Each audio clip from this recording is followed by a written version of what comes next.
ijambo ry'umunsi, kureba ikihishe inyuma yo gutengwuha kwacu.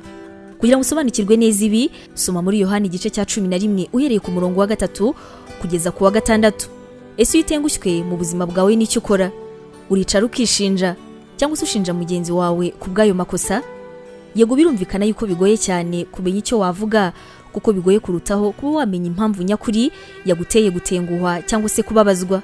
Kumva watengushywe kubabaye ni uburyo bw'ibitekerezo, aho uba ufite agahinda kenshi cyane bivuye ku bintu uba witeze ariko bikarangira atari byo ubonye, wenda byatewe n'ikosa ry'umuntu cyangwa se ikosa ryawe ubwawe.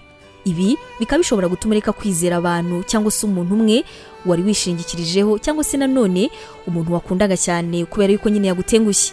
Ibyigisho bya Paulo bitubwira yuko Yesu yakundaga Marita, umuvandimwe we Mariya, ndetse na musaza wabo Lazaro yaje kurwara araremba, hanyuma bashiki be bakumva yuko nta magambo menshi bagombaga kubwira Yesu arenze kumubwira bati uwo ukunda cyane ararwaye.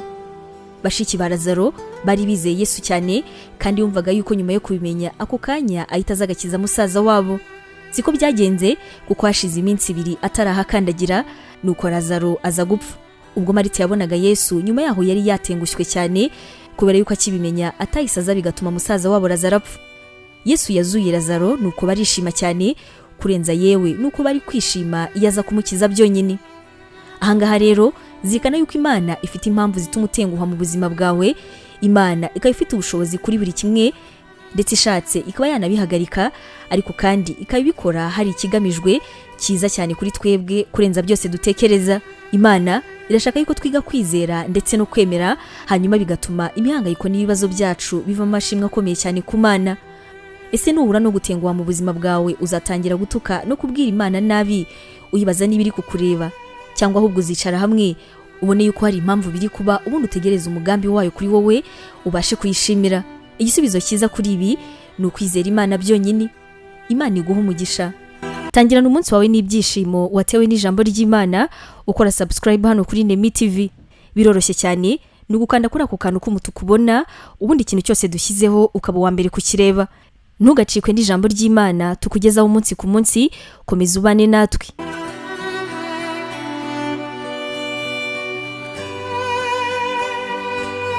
Waba utekereza ko wahamagariwe gukora umurimo w'Imana? Wifuza inyigisho zacu se zisohoka buri munsi zagufasha mu buzima bwawe, cyane cyane zigukomeza mu bibazo? Umva wifuza kwiga ibijyanye na teolojiya, ukamenya ijambo ry'Imana, intwaro yagufasha mu buzima? Duhereye kuri iki kibazo cya nyuma, niba igisubizo cyawe ari yego, ngufitiye inkuru nziza cyane. Iyi nkuru nuko tugufitiye ishuri rya teolojiya kandi wigira ku buntu. Mu ishuri ryacu harimo porogaramu zitandukanye zirimo nka pastoral studies, aribwo buryo wakwiga kuba umuvugabutumwa mwiza cyane. Tugufitiye kandi biblical studies, ariyo masomo atandukanye ya Bibiliya, ndetse na Christian counseling, inama za gikristo zifasha gukomeza imitima. Kugira ngo usobanukirwe biruseho, wasura urubuga rwacu arirwo wa@nemibibleinstitute.com, cyangwa se nanone ukaba watwandikira kuri WhatsApp kuri izi nimero 141 232 650 wanatwandikira kandi kuri email yacu ariyo nemevangelism@yahoo.com. Imana iguha umugisha.